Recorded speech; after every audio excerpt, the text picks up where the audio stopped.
Halo teman-teman semua, jumpa lagi di channel Yudi Mamet Vlog. Jangan lupa like, komen, share, dan subscribe ya. Selamat menonton. Kehilangan arah. Raka duduk termenung di tepi jendela kamarnya. Di luar, dunia terus berputar dengan cepat. Teman-temannya sibuk dengan karir masing-masing. Ada yang sudah menikah, ada yang sedang mengejar gelar, dan ada yang sukses berbisnis. Namun Raka merasa seperti berdiri diam di tengah arus yang deras. Sudah setahun ia mengundurkan diri dari pekerjaannya. Awalnya ia berpikir itu hanya istirahat sebentar. Tapi lama-kelamaan, semangat yang dulu membara itu perlahan padam. Setiap pagi ia bangun tanpa tahu harus melakukan apa. Ia mencoba ini itu, tapi tak ada satupun yang bertahan lama. Segala sesuatu terasa hampa dan membosankan. Apa tujuan aku hidup? Tanyanya dalam hati setiap malam. Pertanyaan itu terus menghantuinya seperti bayangan hitam.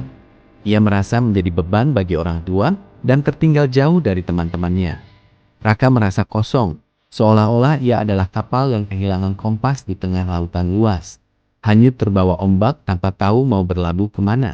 Suatu sore, ayahnya duduk di sebelahnya tanpa berkata apa-apa. Merasakan kesedihan yang mendalam dari wajah anaknya, sang ayah akhirnya berbisik pelan.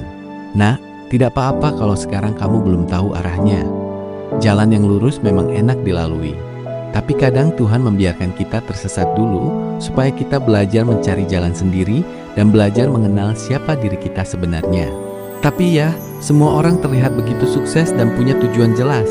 Cuman aku yang tidak punya apa-apa," jawab Raka lirih. Ayahnya tersenyum. "Lihatlah jam dinding itu. Jarumnya berputar terus, tapi tidak pernah lupa titik awalnya. Kamu sekarang sedang di fase mengisi bahan bakar. Jangan memaksakan diri untuk berlari kalau kakimu masih lelah. Tujuan hidup tidak selalu harus besar dan megah sejak awal.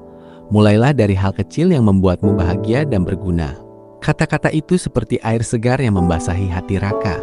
Ia sadar, kehilangan arah bukan berarti gagal. Itu hanya sebuah fase di mana Tuhan sedang mengajaknya berhenti sejenak, bernapas dan merenung agar nanti saat ia melangkah lagi, ia melangkah dengan keyakinan yang lebih kuat.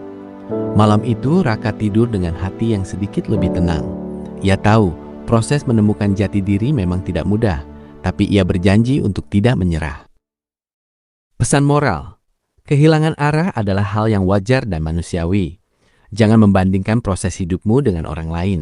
Kadang berhenti sejenak bukan berarti mundur, tapi untuk mengumpulkan kekuatan agar bisa melangkah lebih jauh nantinya. Terima kasih sudah menonton teman-teman. Semoga tontonannya bermanfaat ya. See you!